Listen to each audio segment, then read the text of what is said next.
What's up guys, Scorpob here. Today I'm going to be explaining how to solo every single boss in Ulduar as a hunter. So I was able to do every single boss on 25 man except one, Algalon, and I'll explain why in a second. He's the only boss that's on 10 man, but everything else is on 25 man. Talents and glyphs are going to be in the description, and if you prefer a video that's not slowed down at all and with no commentary, I'll put that in the description as well. One thing before we start as well is actually explaining kind of just the state of Ulduar in classic MoP. So if you look at videos back in the day, you'll see that the mobs actually have a lot less health. Approximately 30% of all mobs' health is reduced in the old MoP videos. The reason for that is originally in Retail WoW, they put a nerf out for Ulduar. About 30% of all the mobs in damage were reduced. And this was made into effect either in ICC or Cataclysm. I don't know which patch exactly, but the mobs there were greatly reduced. And this was never added to Classic. So everything is buffed by approximately 30% in Classic Mists of Pandaria in comparison to the old Retail Mists of Pandaria back in 2012, if you remember that. So things that may have been soloable back then may not be as hard as they are now. Despite that, we're going to be working our way through here. So let's get started. Alright, so the trash leading up to Flame Leviathan here, I kind of just run through. Like, first off, you want to get in the Demolisher, and you want to use your one ability attack. I opt here to not really use the Pyrite, although you can, but it only has limited use, because if you run out of Pyrite, you can't get any more, because you don't have a second player to drop it from the sky. Although you can just pull and reset Flame Leviathan, and you'll have fresh Demolishers that appear closer to where Flame Leviathan spawns at. Also, when you get close to Flame Leviathan's room here, you can just kill the towers with the one ability that the dwarves keep spawning from, so they stop spawning dwarves, and you don't need to like constantly kill them throughout the fight.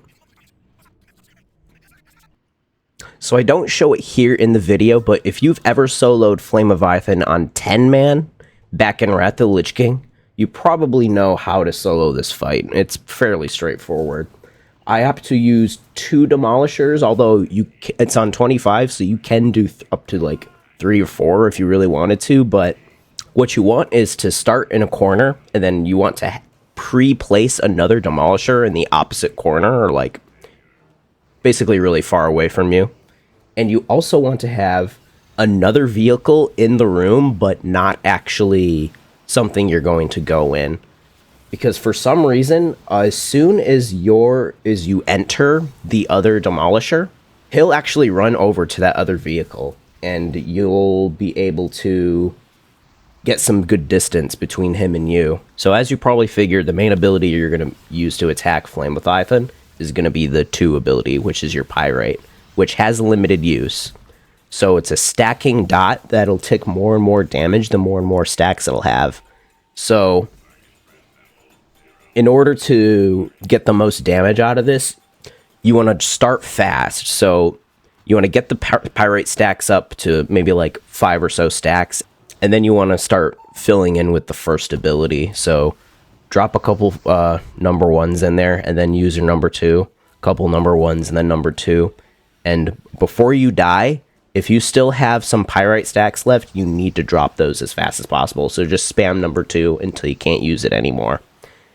If your vehicle dies, it's not actually the end of the world. Back in Kata and for sure Wrath of the Lich King, he would one-shot you, but as you can see in the fight, my vehicle died, and I was actually able to still live, and I just kind of kited him around. I could have just rocket bootsed over to the other Demolisher, but which in hindsight I probably should have did, but I opted to just walk over there.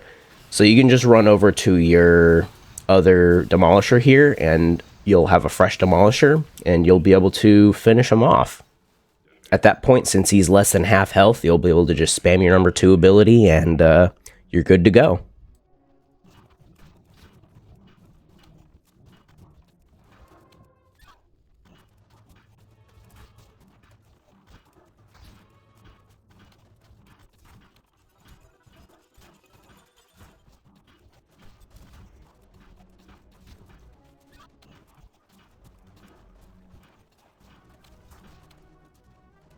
Okay, Ignis the Furnace Master is kind of difficult for two reasons.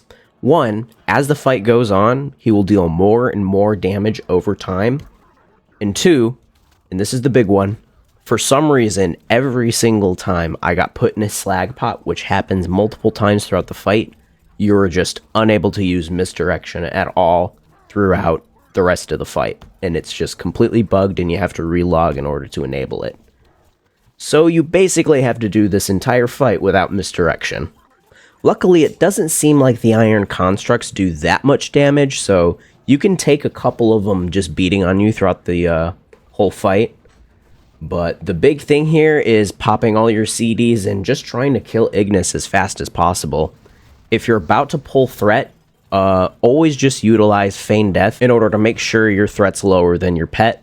You can also kind of use Growl on the ads as they spawn, but I honestly didn't even really focus on this. I would just fully focus into making sure the boss dies.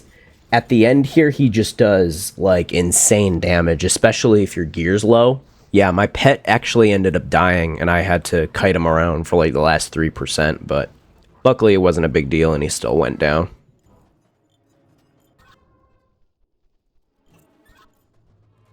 Razorscale is another straightforward fight that requires big DPS. But even if you don't kill him in one go, it's still possible, as you see here. I actually don't kill him on the first try. It takes me 2 goes to get him under 50%. But phase 1, you're just going to be sitting around here killing ads. These go down very easy. They don't do much damage at all. So you're basically just sitting here waiting for the 4 turrets to become active. On 10-man, there's only 2 turrets, but this is 25, so you got 4 of them. As soon as all 4 are active, you're going to click all of them, and then Razorscale is going to come down, and you're going to pop every single CD you have.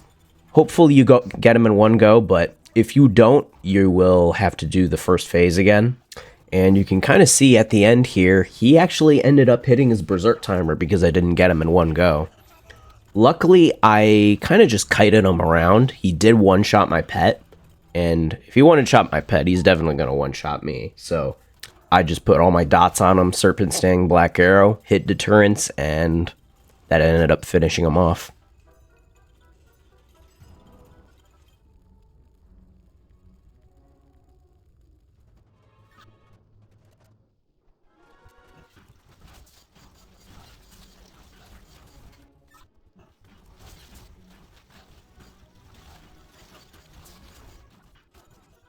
Alright, next here we've got XT002, and he's actually pretty straightforward as well, as long as you do him on easy mode.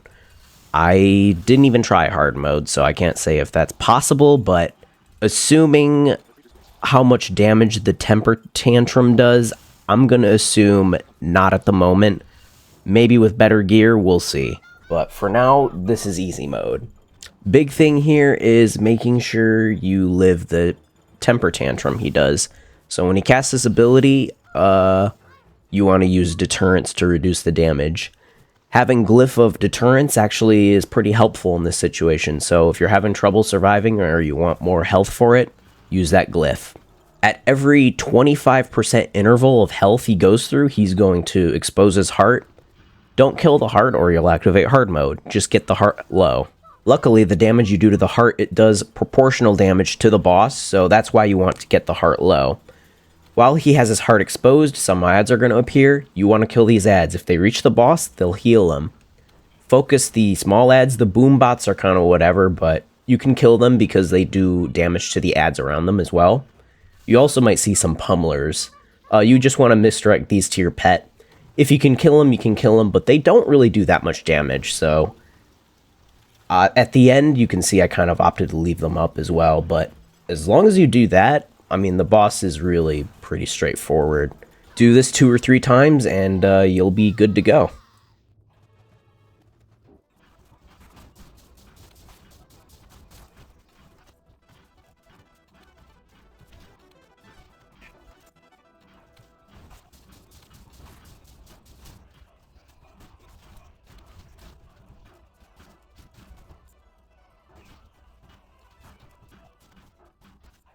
The Iron Council boss is next, and I did give hard mode a fair shot. I gave it a couple pulls, but ultimately, I think if you have just a tiny bit more gear than I have here, it'll start looking a lot more doable. I kept getting to the final phase, but the pet just kept dying. And ultimately, I think with maybe like 495 item level, you'd probably have an easier time doing it than I am here. But I did settle for killing Rune Master Molgium last. So first of all, the bosses do insane damage to your pet. So I'm opting to kill Steelbreaker first here. He does the most damage, so kill him first. After that, you can kind of kill the other two in any order you want, depending on, like, what achievement you want, I guess. They don't really do that much damage, and a lot of their mechanics can be negated, so the only real thing that can kill you here is just your pet dying, really. But that's only going to really be the case if you really care about doing hard mode. If you're perfectly fine with settling for easy mode, then by all means, just do what I did in the video, and you'll have a perfectly good time. One other thing to note here is they do spawn these blue runes on the ground. These actually increase your damage by a lot. So if they're standing in them, I use a move to command to move your pet back out, and then I move into them. This increases my damage. So definitely do that whenever you can and whenever a new one spawns. You'll see here that he actually puts the rune Death on the ground, which is the green one, and they overlap, but the Rune of Death really does no damage anymore, and you can easily out-heal it with Spirit Bond, so I just opt to stand in it, since standing in the blue rune increases my damage. But other than that, this boss really isn't that difficult.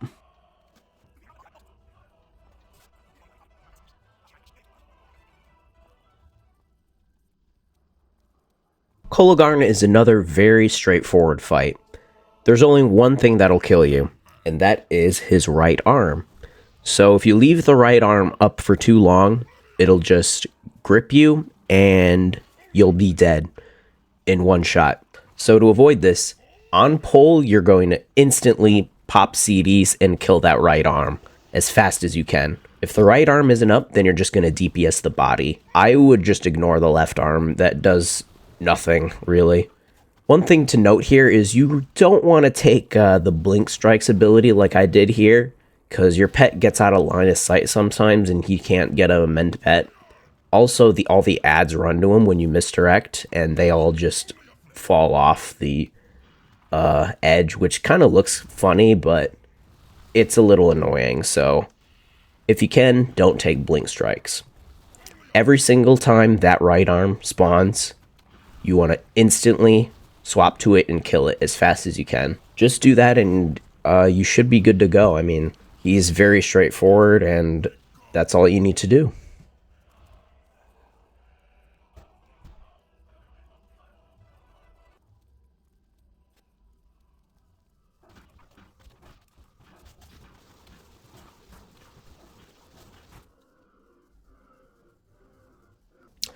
So with Auriaya, the only thing that can really kill you is the Sanctum Sentries right at the beginning. Basically, I pull and then deterrence instantly, because when they jump to you, they do a shit ton of damage. So this is to mitigate that, and then once they've already leaped at me, it'll have a cooldown, and then you can just pop all your CDs, and you want to kill these Sanctum Sentries as fast as you can, because you don't want them leaping at you again and again. She has a couple of different abilities, but none of them are really deadly. So she'll summon an ad, she summons a lot of ads, and she has this ability where you get feared, but none of these abilities are going to be able to kill you. So to sum it all up, all you have to do after the Sanctum Sentries are dead is to keep the ads down. Kill the ads and just burn boss. If you get feared, it's kind of whatever, because there's nothing you can really do about that.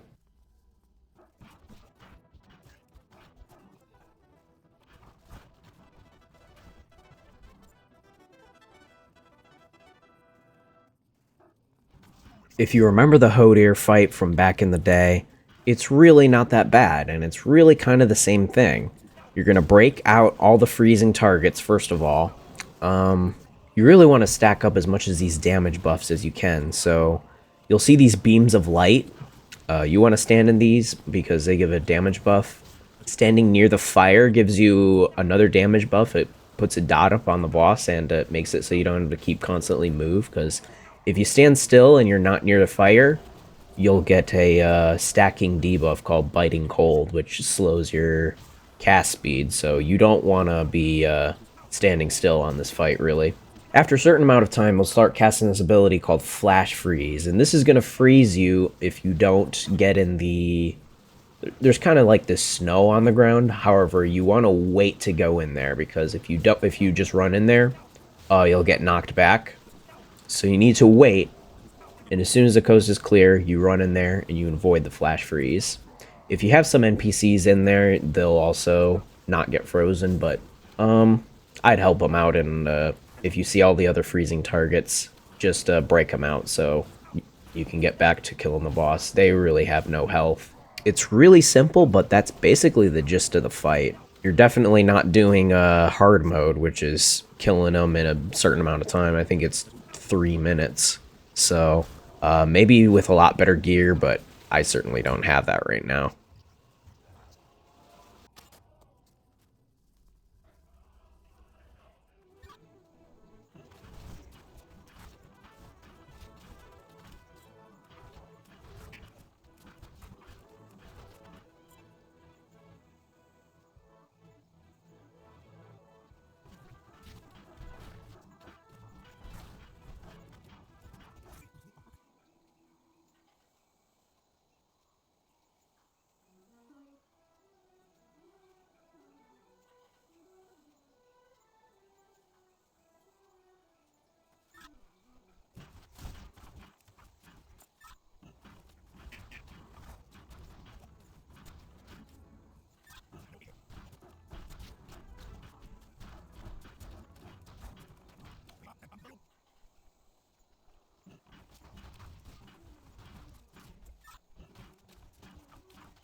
So Freya is kind of the same deal as Hodir. If you did the fight back in Wrath of the Lich King, you should have no trouble really killing this boss. So throughout the fight, she has 3 different sets of adds that she summons, and you need to kill these in order to decrease the amount of healing she does until she doesn't do any healing. First set of adds is going to be these 3 guys that all spawn at the same time. Basically, you need to just AoE these down, and they need to die around the same time. I believe there's a 12-second window where you can kill them all, so make sure they all die at the same time. The second set of adds is these detonating lashers, and you can kind of just AoE these down. They, back in the day, they did do a lot of damage if they died nearby, but this can kind of be negated nowadays. They don't really do a lot of damage. The last ad is going to be this Ancient Conservator, and there's going to be these healthy spores. They kind of look like mushrooms spawned around the room. You need to make sure you're standing on top of one of these and DPSing it down and killing it. Throughout the fight, there's going to be these ENR gifts that spawn too. There's like trees that grow larger and larger. Just kill them, and that's basically it.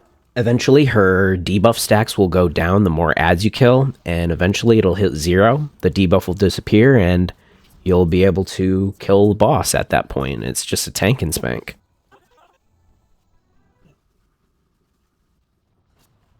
Next up here is going to be Mimiron. Based on the amount of health he has in 25-man, and due to the increased health he has in hard mode, it seems hard mode is not going to be possible. At least in this tier, I don't think, but possibly later, we'll see what happens. This boss is going to have 4 phases. First phase is basically a tank and spank. He drops mines around, but they barely do any damage now. Just DPSing him down, and you'll be good to go.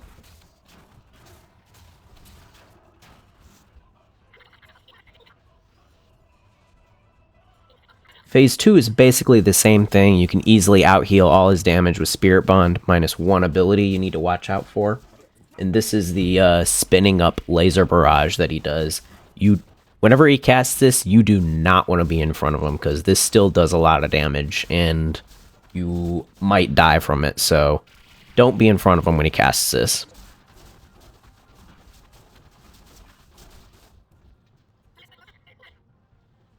Now, Phase 3 is where we're going to start having kind of some problems here. He's going to get in the aerial command unit, and you're going to want to DPS this down. He summons ads throughout the fight. A lot of them don't do anything, but there's this one ad that you can loot. And when you loot it, you get this item, and when you use it on the boss, it's supposed to bring him down, and he takes, like, increased damage. Now, for some reason, I don't know if this is a bug, but it doesn't seem to work at the moment, so you basically have to DPS down the aerial command unit without this item. So that's basically what I did, is he basically stays in the air the whole time, and I just DPS'd him down.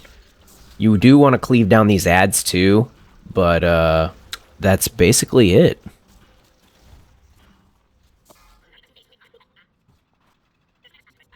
And now the last phase is where you're going to bring everything together. He combines all into one machine, and all three of these machines have to die at the same time, or approximately the same time, as close as you can. Basically use multi-shots and cleave down as much as you can. He casts this ability, Rocket Strike. You don't want to stand on this. You want to move away from the Rocket Strikes, and he'll continue with the spin-up laser barrage as well. Don't be in front of that when it's being cast.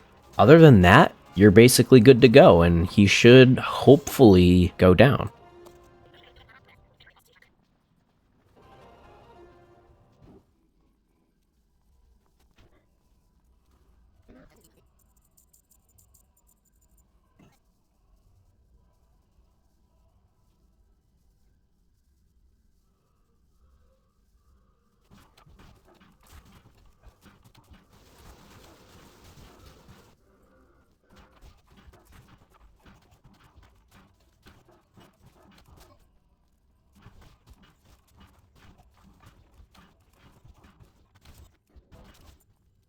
So, it's in my opinion that Thorim is actually one of the harder fights in here. He's actually pretty tricky to solo, mechanically and in execution.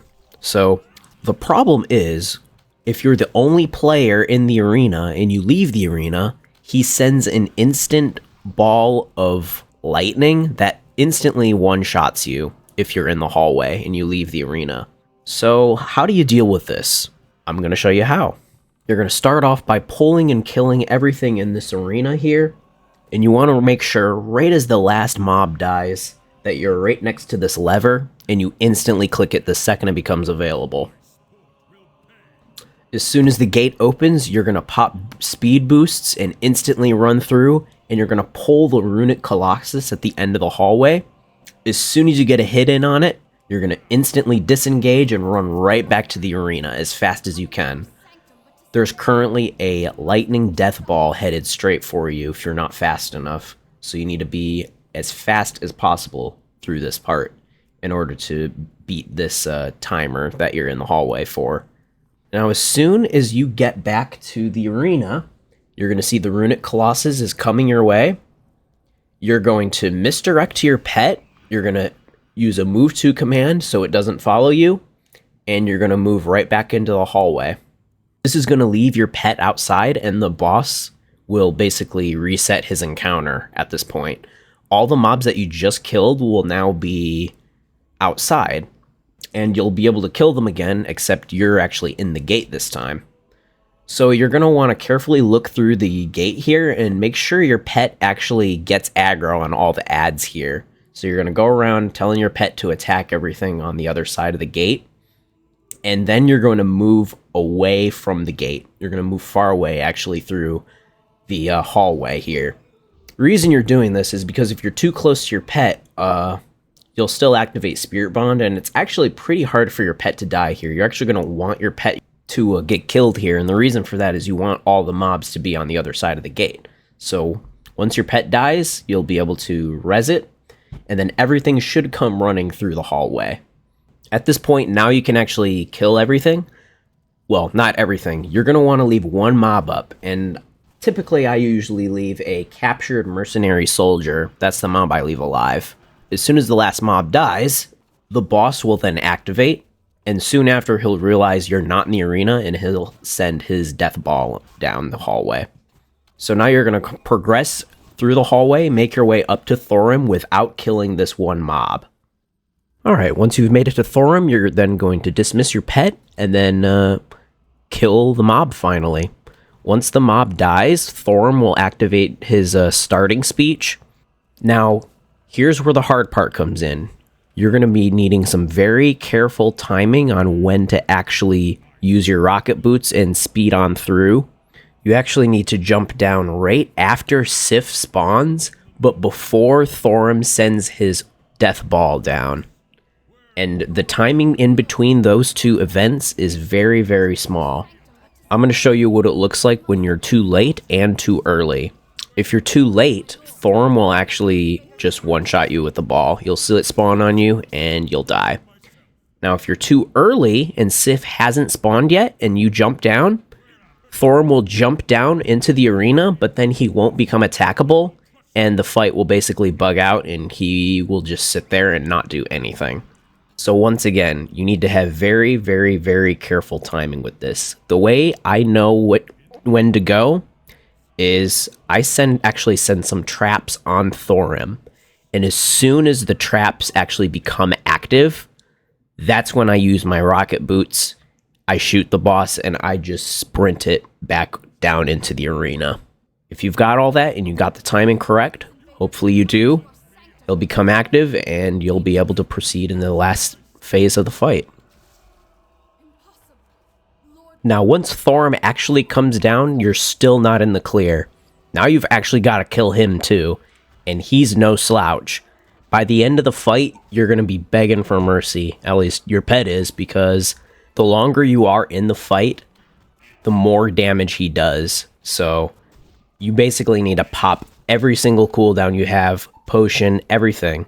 You gotta kill him fast, or else he will kill your pet. Nothing else matters here except killing him as fast as possible. You don't really need to avoid anything. Everything kind of just doesn't do that much damage, but just keep in mind that you're on a very strict time limit here.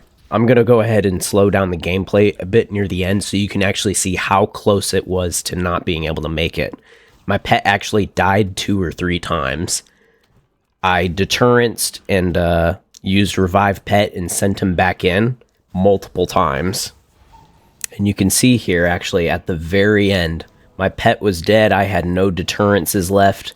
I was basically biting the bullet if I didn't kill him. And luckily, he only had about 2 to 1% health left, and he went down. So that was extremely lucky. If the fight had literally lasted 1 or 2 seconds longer, it would have been a wipe.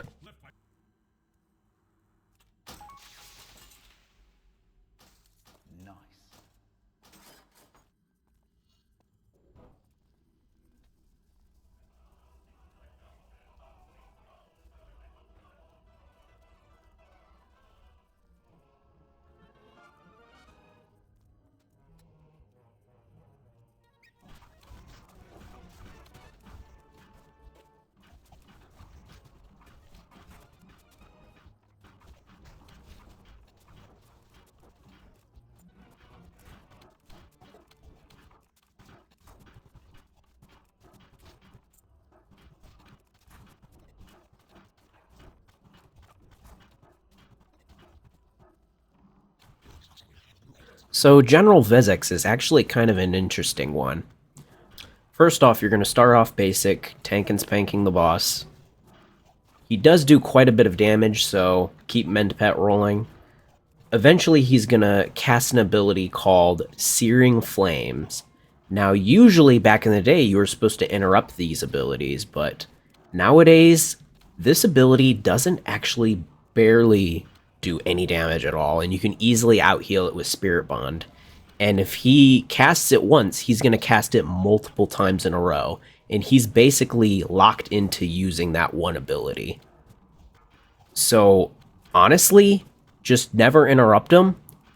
just DPS him down. I mean, he doesn't even do anything else. He doesn't do any of the shadow dodges. He doesn't do the ability that heals him, even though that wouldn't affect you anyways. But once he's locked into using Searing Flames, he doesn't do anything throughout the rest of the fight, and you can easily DPS him down.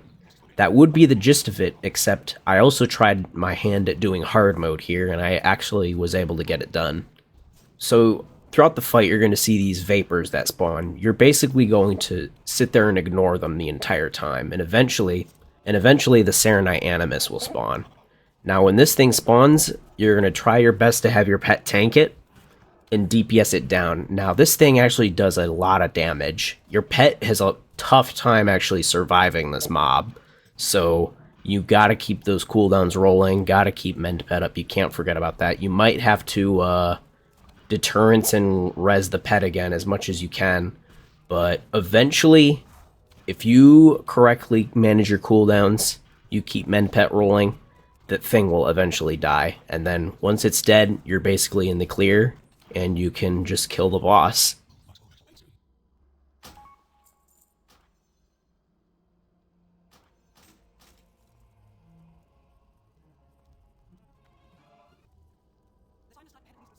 Alright, so Yogg-Saron is a fight about knowing what to do, when to do it, how to do it, and having good DPS.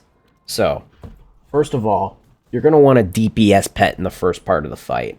So don't do what I did here and use a serpent. Please use a wolf. Wolves are the best pets you can have due to the crit buff, but when you're by yourself, solo. So please just use a wolf. Alright, so first part of the fight, you're going to misdirect all these ads over to Sarah and kill them there. For some reason, the clouds are bugged and they just don't appear anymore, even though they did an original MoP. So I guess there's just no clouds anymore, but regardless, misdirect the ads over to the boss and kill them there.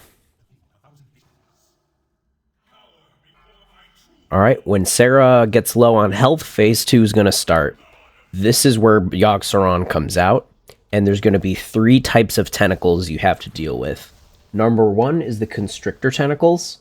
Number 2 is the Corruptor tentacles. Number 3 are the Crusher tentacles. That's also the order you want to kill them in. First prio is Constrictor tentacles, then Corruptor, then Crusher last. Reason for that is Constrictor is going to constrict you, and you won't be able to move. You need to send your pet in order to kill the Constrictor tentacles. So you need to have a pet attack macro, make sure it's macroed into targeting the Constrictor, and have your pet attack it. You also want to spec into blink strikes for this fight in order for your pet to have increased damage, and it'll kill the Constrictor tentacle quicker. When those are dead, you want to target the Corruptor tentacles. These put really, really bad debuffs on you throughout the fight, so you want these to be up for as little time as possible. Crusher tentacles just basically reduce your overall damage, so it's not as bad as the debuffs from the Corruptor tentacle, but these are still really bad. You want these all dead by the time Yogg-Saron becomes available to attack at the end of the phase. Throughout this time, he's also going to cast an ability called Malady of the Mind. There's nothing you can really do about this. You'll just get stunned for a couple of seconds, and there's not much you can do about it, sadly. Now, as soon as the brain room opens, you want to go in as fast as possible. Even if you have like some Crusher tentacles up still, it's alright. Please just get into the brain room. You need to get in there as fast as you can. And now there's 3 different visions you can get. There's a Stormwind Keep, there's the Wormwrist Temple, and there's the Icecrown Citadel. Icecrown Citadel is by far the best option to get because all the tentacles are grouped all up and you can easily AoE them down.